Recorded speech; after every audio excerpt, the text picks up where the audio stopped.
Assalamualaikum warahmatullahi wabarakatuh. Dengan Mama Deandi Oif. Ini Mama mau bikin bolu kacang hijau. Bahan yang digunakan ini tepung terigu segitigabiru 200 gram, telur 6 butir, kacang hijau mentahnya 150 gram. Kemudian setelah direbus menjadi 400 gram, butter 150 gram ini sudah dilelehkan,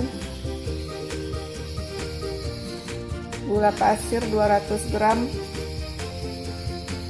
ini ada garam 1 sendok teh, soda powder setengah sendok teh, baking powder setengah sendok teh, vanili setengah sendok teh, SP 1 sendok teh.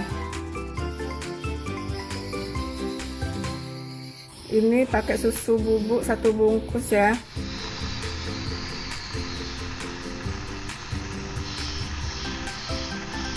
Ini merebus kacang hijaunya jangan terlalu banyak airnya ya teman, tidak seperti kita mau buat bubur kacang hijau.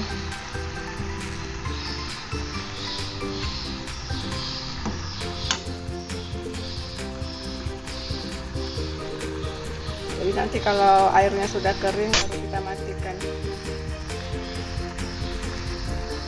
Ini kacang hijaunya kita masak sampai teksturnya seperti ini ya.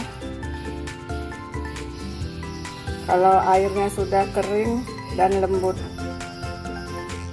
kita tunggu dingin dulu baru siap digunakan. Ini tadi Mama pakai pandan supaya harum ya.